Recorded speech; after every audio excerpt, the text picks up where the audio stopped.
I believe that we can start now. Great. So, good morning, everyone. Welcome back to the iDebate Club. Today, we are diving into our lesson 2, Constructing Arguments. I'm Lawrence, and joining here with me are Liu and Tom. Let's start with a quick recap of what we covered last time.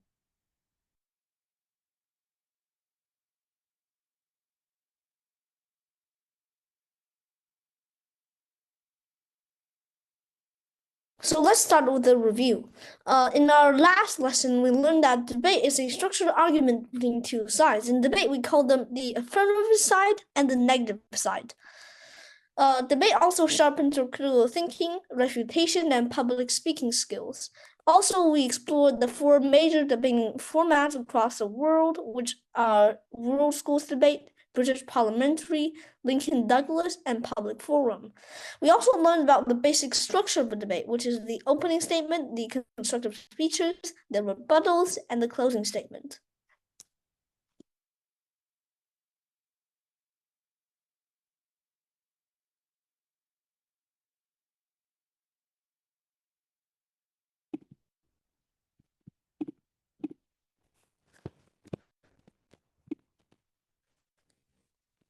Now move on to a preview of our lesson. So what we'll learn in this lesson. First of all, we'll learn how to construct our arguments using the claim support impact structure, how to use evidence and logic to support our evidence, how to show that your point matters or it's the impact, and how to use strong vocabulary and to make your points more persuasive to people. Let's start with the basics. So, what is an argument? An argument isn't just an opinion. It's not what you just randomly say. It's a clear claim supported by evidence and logic. For example, saying that school uniforms are good is a claim, but to make it more persuasive, you need data or facts like studies showing uniforms reduces bullying by 60% and reasoning to connect the dots. And your goal is to convince your judge and your audience to prove that your stance is valid.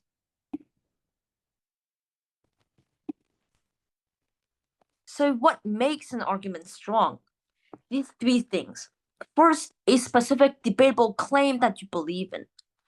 The emotion school uniforms are good is not the claim. It's a topic, it's a motion. Your claim should be that I think the school uniform is good because it reduces school bullying. That is your claim, and that is debatable. And second of all, solid supports, facts, statistics, or examples. If your claim does not have any support, then it's just an opinion. You can't possibly win a debate using and claim without support. So an example would be, I think that school uniforms are good because they reduces bullying by 60% according to a study, blah, blah, blah. The third point would be a clear impact explaining why does it matter. For example, you said that school uniforms are good and reduces bullying by 60%. Then by explaining what matters should be like, this is important because the school uniform cares about the student welfare and the physical and mental health. So let's break these down even more. So now we're going to talk about the structure of an argument in debates. Now, this structure, we call it the claim support impact structure we'll use in the making of any argument. So let's see the structure. All right, so this is the claim support and impact structure. So first of all, let's start with the claim. The claim is the main point or opinion that you're trying to prove. It's like the main point of an argument. For example, if you're on the affirmative side, then you're arguing for the motion school uniforms are good, then one possible claim can be that uniforms make students feel like part of a group. So it's the it's the thing that you want the judge, the audience, and the opponent to agree or agree with. Next is support. Support is the evidence or reasoning you use to back up your claim. So it can be like facts, data, or statistics, or logic. So in the case of the same motion, we can say that the support for this argument is that wearing the same clothes create a sense of unity.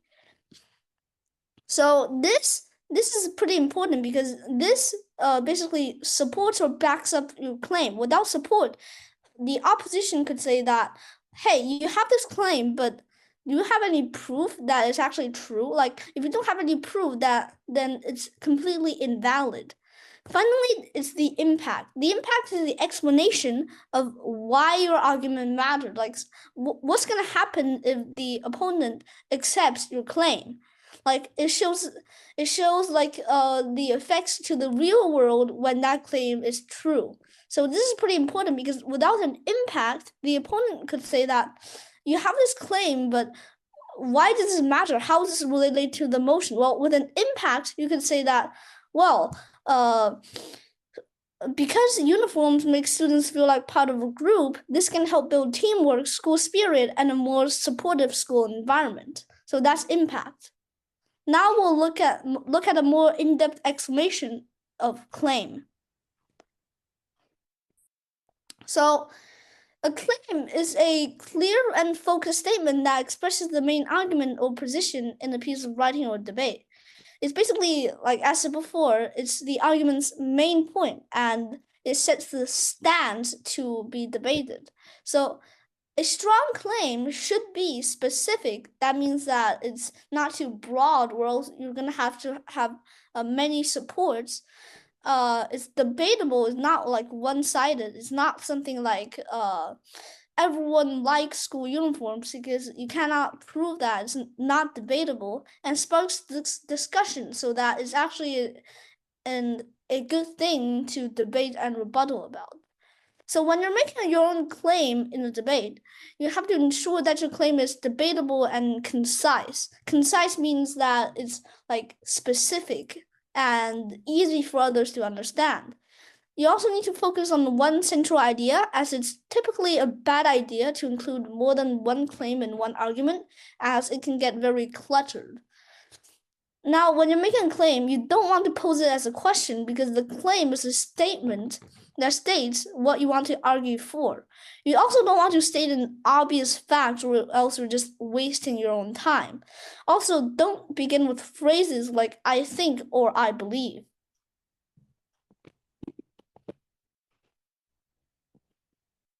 Next is support. Support refers to the evidence or reasoning that backs a claim in debate. It's made out of facts, examples, or logic that can validate the claim's truth. So the support needs to be specific, credible, and relevant. Specific, as I said before, it needs to be not too general, or else you're spending too much time explaining too many things. It needs to be credible, so it needs to be from reliable sources if it's data, or structured logic if it's like examples. So it needs to strengthen and prove that the claim is true. When you're making your own support in debate, you need to use clear, relevant, and reliable evidence that directly connects to the claim. You don't want to use like unreliable or fake data, or else the opponent is going to point that out and you're going to lose points. You also need to explain how the evidence proves your point, though this is done more in depth in the next section, which is impact. When you don't want to use vague or unrelated information, as I said before, and you don't want to rely solely on personal opinions, because you cannot prove anything with just opinions. Finally, there's impact. Impact is the significance or consequence of a claim that happens when the opponent accepts it. So it's basically saying, this is going to happen when you accept that claim. This is why that claim is important and connects to our motion and supports our side. So This is basically the part where you persuade the argument, the judge, and your opponent. When you're making your own impact, then you want to clearly state the result of accepting your claim. You also need to connect your argument to people's lives, communities, or values so that it matters and has a huge impact over the world.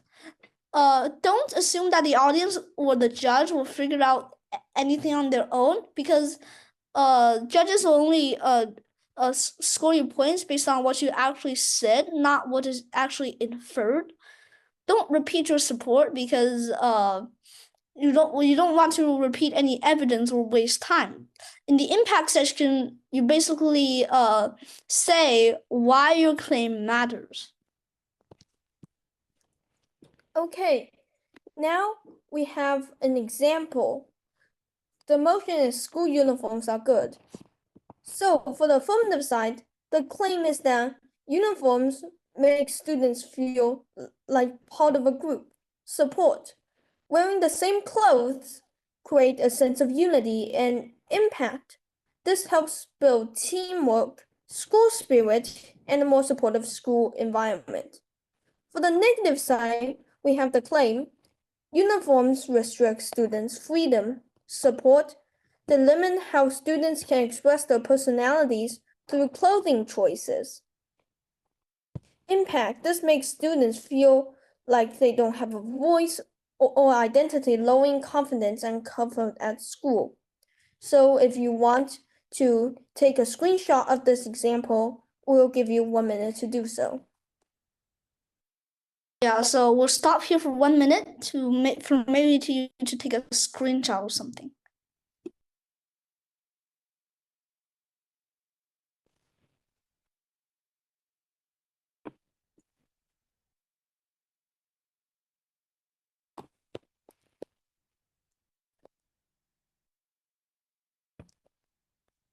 Okay, I think we can continue. If you haven't taken a screenshot, we will send the screenshot in the group chat later. So, how about let's move on to practice and apply the claim support impact. So our motion is that school should have more recess and break time. So you can have about 5 minutes to prepare your claim support impact and share to us.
All right, so I think time is up. Does anyone want to come up and share the claim support impact for this? Anyone?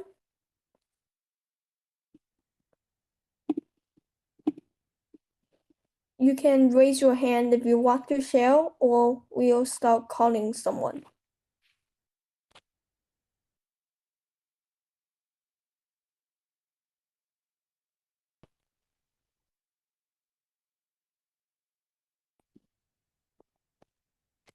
No one? How about let's call Leon. Can you please come up and share your claim support and impact?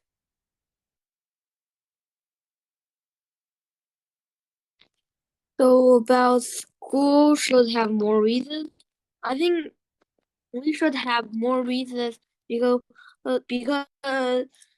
we need more time to relax and we have a good time to learn to like if we are learning for the all of the time, maybe let's we are need to have a break to have a relax, like we need to stand up or our legs maybe will be our legs brown if the time go on, maybe our legs bone will be being bad or something else though.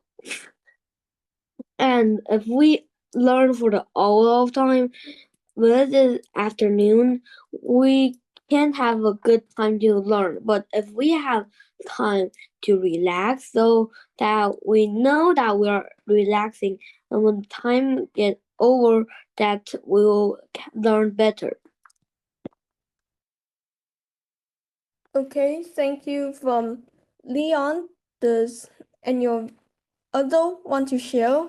You can raise your hand and we'll call on you if you want to share.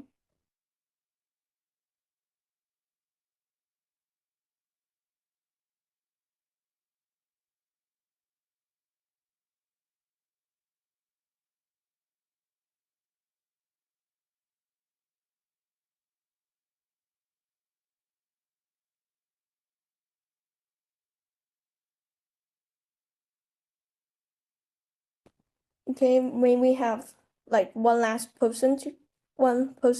Maybe Julie, can you come up and share your own claim support impact? Okay. I think this way is bad. I think in this way, students will have more energy in class, be more concentrated, and not feel tired. If the break time is shorter, students may feel sleepy in class, and their state may not be very good.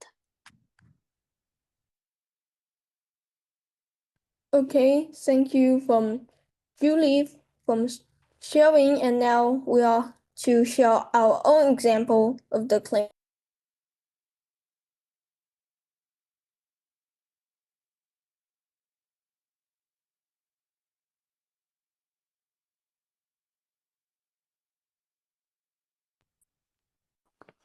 So our claim is that school should increase recess and break time for all students. This promotes better focus and well-being.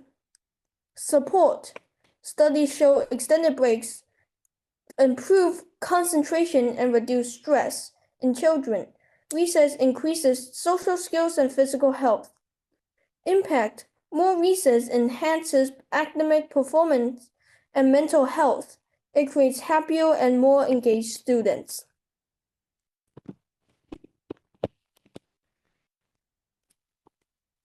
Now we're gonna move on to a structure of a speech. In a debate, your case or your speech tends to follow this order: a hook, an introduction, a rebuttal, your main arguments, and then a conclusion. Now I'm gonna explain each of these for you carefully. The hook is optional. In most debates, you probably won't have time to explain your hook. The people who usually does have a hook will be the first speaker on both sides. But the first speaker on both sides will tend to not have the time to explain your hook, especially in fast-paced debates like public forum. For example, a hook would be an question or a fact, right? For example, the motion would be school uniforms are good. If I am the first speaker, the hook would be, have you ever thought of a world without school uniforms where around 60% of students inside the school are being bullied? That would be a hook. But I do not recommend using a hook, as your rebuttal and your main arguments will be much more important than the hook. Your 4 minutes or even 3 minutes, a hook will probably take up 1 minute or even 30 seconds to say.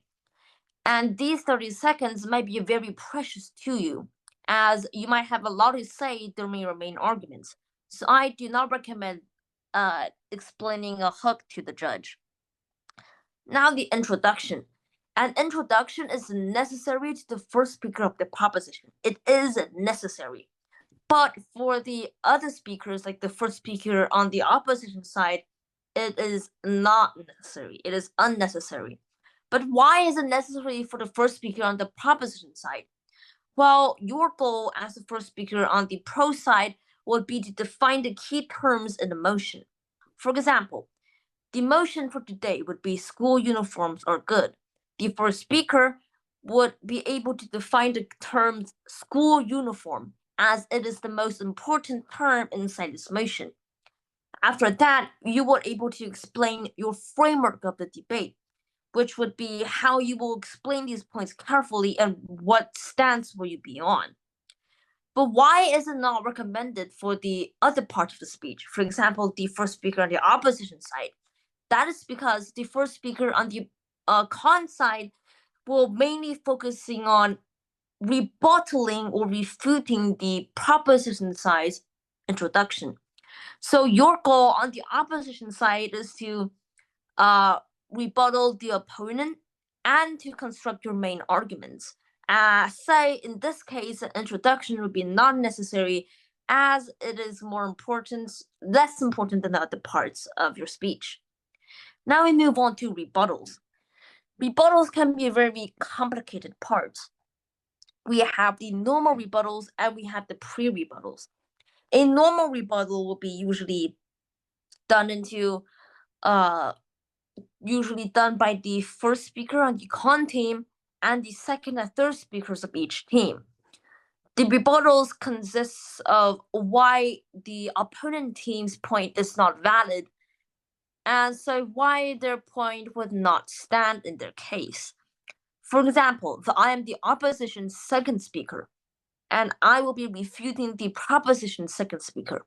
If the proposition's second speaker states that school uniforms improves overall grades of us, then my goal of an second speaker of the con would say, no, you're wrong. According to this, it proves that having school uniforms does not improve our grades. That is an effective rebuttal. Now, the second type of rebuttal is a pre-rebuttal. The pre-rebuttal will be used in the first speaker of the pro side. What is a pre-rebuttal? As we can say from its word, a pre-rebuttal is a rebuttal made before. So the first speaker of the proposition will be able to give a rebuttal before the opponent even says so. This is able to, for example, I'm the first speaker. I would say, if the opponent says this, then it is untrue because this. And real example will be if the opponent says that the school uniform does not improve our grades. It is untrue because our statistics shows that it improves like 40% of our grade. That is a pre-rebuttal. Now we'll move on to the main arguments. There's not really much to say about the main arguments, as it is just your case. Just follow the main conventions of CSI: claim, structure, and impact. Follow this and your arguments will be okay. Just remember, always stick to one part. Now the next and last but not least will be conclusion. The conclusion is actually similar to introduction and hook. It is optional. And I do not recommend using conclusion in any part of the speaker except for the third speaker of each team or the summary speaker of each team. The third speaker of each team would use the conclusion to state why their point is right and why they should win.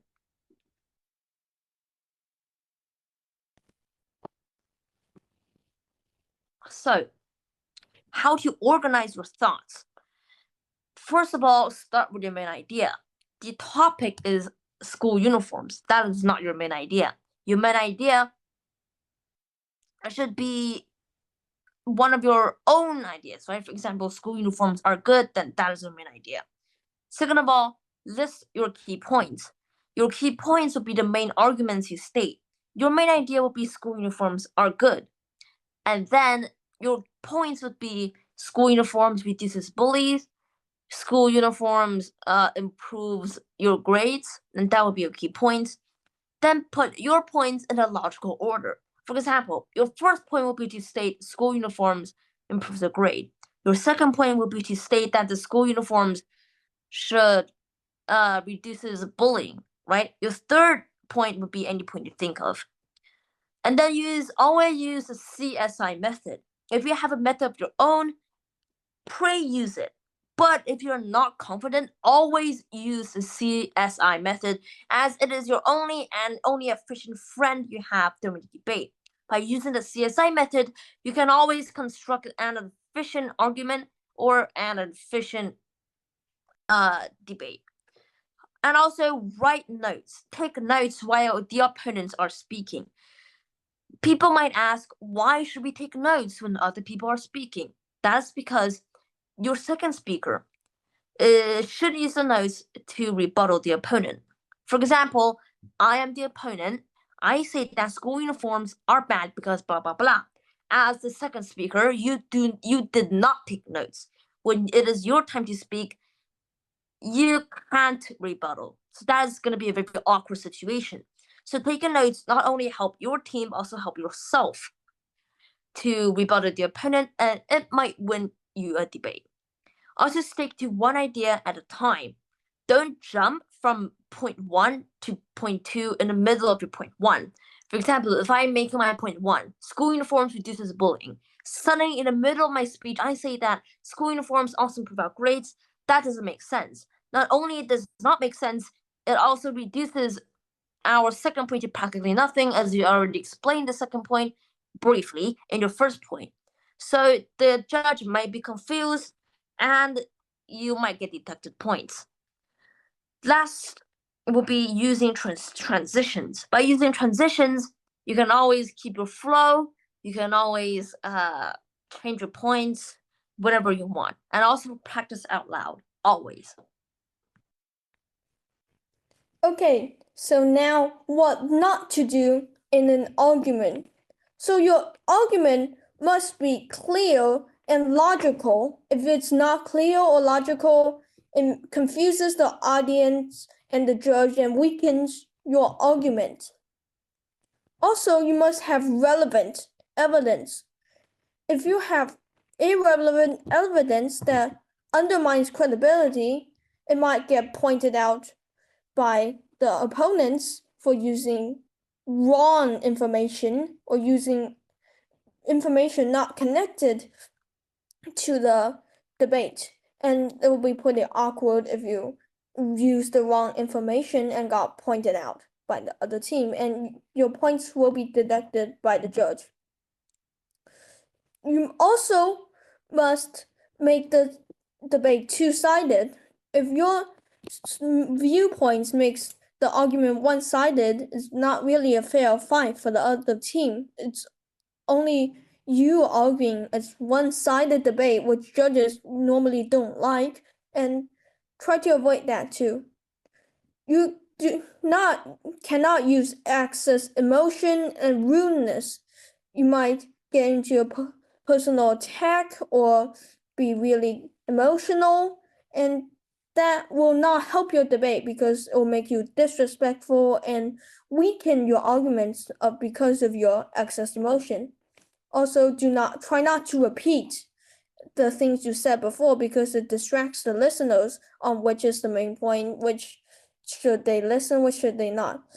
Remember, be clear, respectful, well organized, and supportive in your argument. That makes them the most effective. Now we have logical fallacies, which is like mistakes that you should try to avoid. First of all, it's the straw man fallacy. You misinterpret the side to make the arguments weaker and easier for you to rebuttal. For example, if they said that we'll look the same if we wear uniforms, and you said they wanted uniforms, so we all look the same as robots. This is the straw man fallacy because look the same and be the same like robots are different things. Secondly, we have the ad hominem attack, which is personal attack rather than attacking on their arguments. So it could be like name calling, just being plain disrespectful, etc. For example, here you don't even have good grades, so opinion doesn't count. You should not say why the opinion don't count because what they are. You should say the opinion are wrong, so it doesn't count. And normally you'll get deducted a lot of points from personal attack. Next up, we have hasty generalization, which makes a broad claim from too little evidence. You cannot make a claim like one student is late, so school uniforms doesn't work. Yes, the other team might says that school uniforms do work in helping students be not late, but one student does not represent the whole group. So if one student is late, doesn't mean that other students will be late, and doesn't mean that uniforms don't work. Then we have the slippery slope fallacy, which is saying that how one small thing could lead to a big disaster, a big chaos. So for example, here, if we let students choose their outfits, we'll have total chaos. There's no logical connection between choosing outfits and chaos. This is like no relations between these two events. Maybe choosing outfits will lead to like a messy look, but definitely not chaos. Finally, we have appeal to emotions, which is using feelings instead of facts to win. So this is when you get too emotional. For example, here, if you care about students at all, you agree with me. This is bad because it'll make the other team feel disappointed or feel bad because you said that they're not caring about the students because they're disagreeing with you. So you should try to avoid all 5 of these fallacies when giving your speech to make them more effective.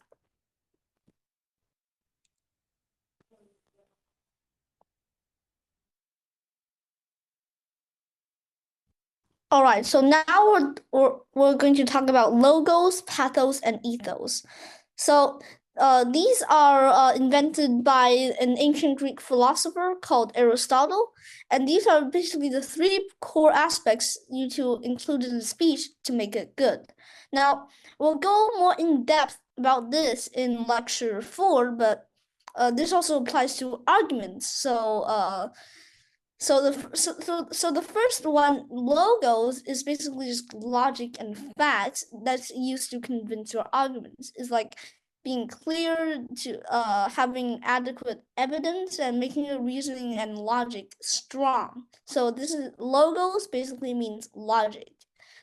Pathos, on the other hand, is about emotions. So you need to connect with your audience by making them feel certain things like sympathy, pride, happiness, sadness, fear, or excitement.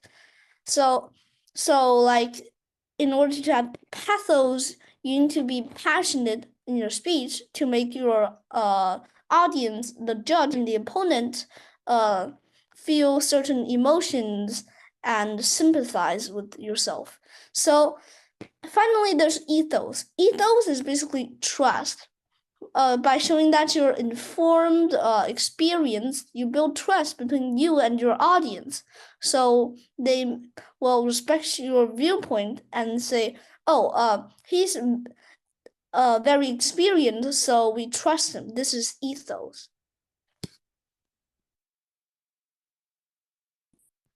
Now we have the strong and weak words. I'm not going to read all of them, so you can take a screenshot.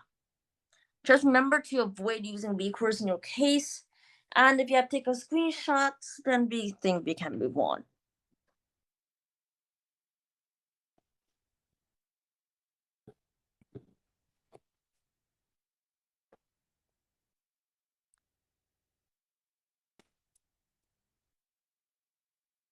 I think we can move on. I think they have taken the screenshots.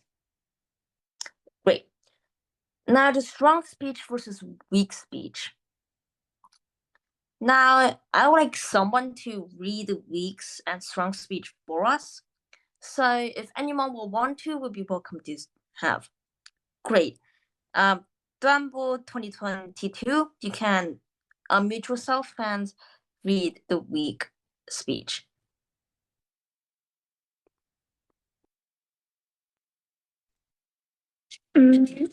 I don't think we should ban school uniforms because they help make school fairer.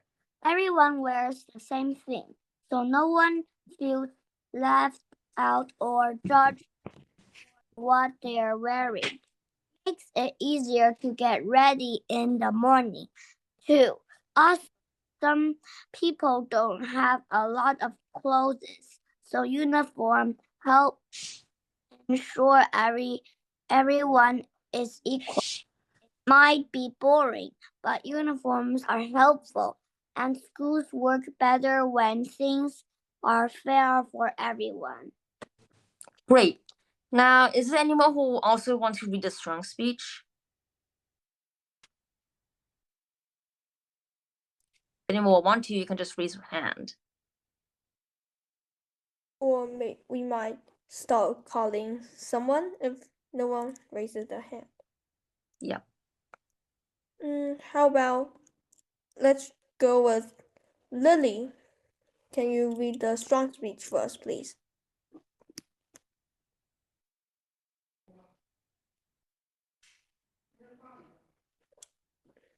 Lily, you're currently muted. Can you open your microphone?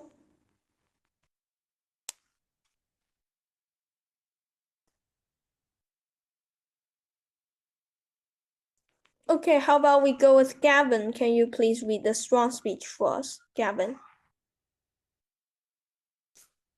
What if one simple rule could reduce bullying and help every student feel like they belong? School uniforms should not be banned because they promote equality and reduce distractions. When everyone wears the same thing, there's less pressure to keep up with fashion trends. Uniforms help students focus on learning instead of comparing outfits. Schools with uniforms report fewer cases of peer pressure and bullying related to clothing. Uniforms create a sense of unity and help students feel part of a team. That's something we should help, not ban. Uniforms may seem limiting, but they allow students to be judged for who they are, not what they wear. Wonderful. Now we can see there is a lot of differences between the weak speech and the strong speech, as I think everyone has spoken now. So I would give the differences for you. Wait, can we have at least someone try to summarize the differences for us? Sure. Okay. Bo, you can speak. So I think the weak speech says like a summary that says like they should not wear the uniforms because they make school fairer. Because everyone wears the same thing, so no one feels left out or judged what they're wearing. And strong speech says like they should be wearing the uniforms because like not like it says like not banned of wearing the uniforms. Great.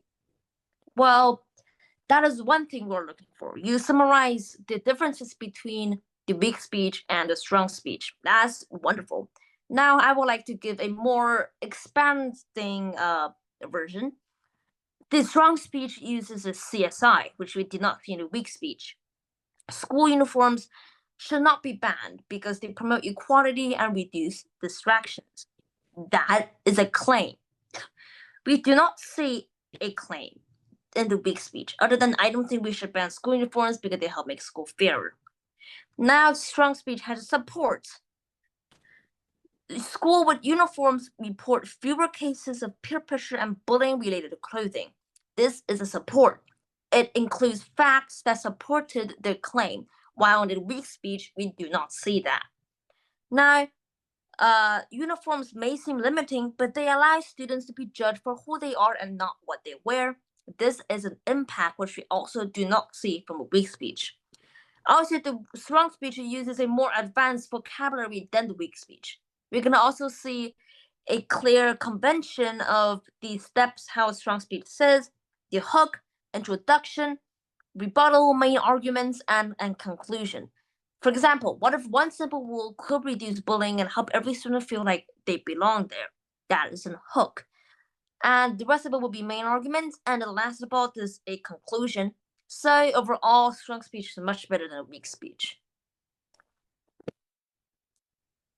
So now we have the tips for how to improve your arguments. First of all, you should read widely on various topics to build your knowledge and build your awareness. So for like example, when you're in an impromptu or no time to prepare type of debate, you can use your knowledge to construct your arguments better than other people who have limited knowledge. Also, you should watch debates either online or on live television. You need to observe how they use those successful techniques and strategy and implement it into your own debate and arguments. Also, follow your current events to stay updated on the current topics that may come up in debates. Many of debating topics come from recent events such as politics or such as war, etc. So your local news is a great source to stay updated on the topic, and many debate topics in your local area comes from the news. Also, engage in discussion with people who have different viewpoints rather than you. Maybe it's someone from other countries or maybe someone that thinks differently about the topic. They will help you gain new insights on the same topic, which will help you further in debate that you have a different perspective.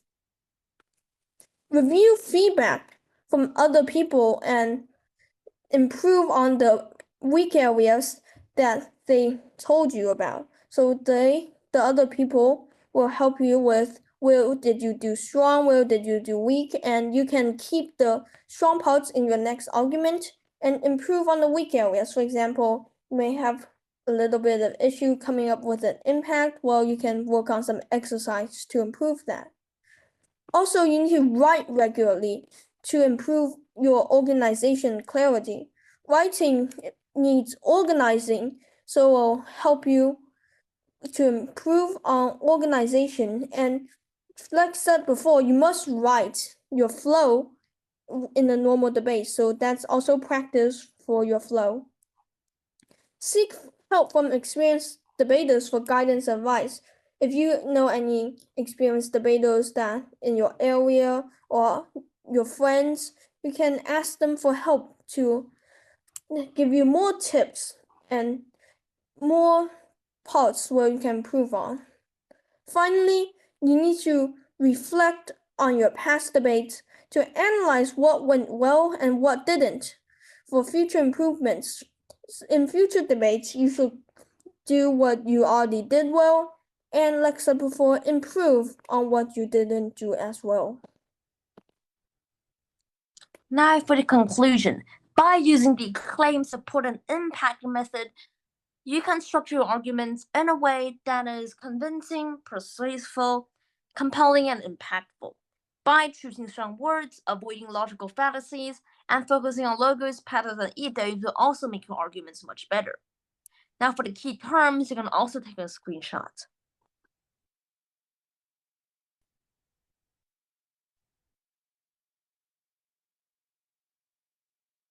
Right.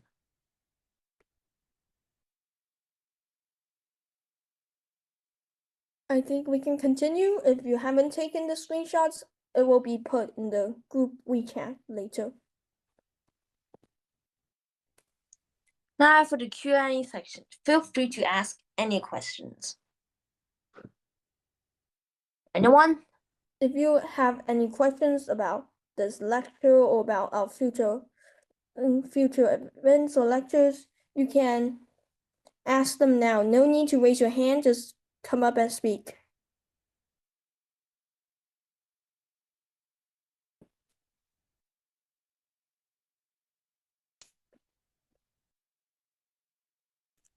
What is the time that we're going to debate? We haven't planned out for a debate yet, but we'll keep you updated on any events later. We are planning on our next few lectures, and we'll notify you when we are actually gonna do like a mini debate sort of thing. Okay. Any more questions? If not, then we can continue. Okay, let's continue. And if you have any questions, you can go to our email contact@iDebateClub.org.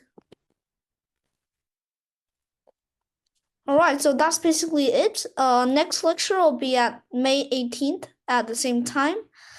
And the next lecture is going to be about rebuttal. So we'll teach you how to effectively refute your opponent in a rebuttal, rendering opposing arguments useless. So stay tuned. And that's basically it. So if you have anything else, you can just email us or go to our website, iDebateClub.org, for more information, and we will update you on the information in the WeChat group. Thank you.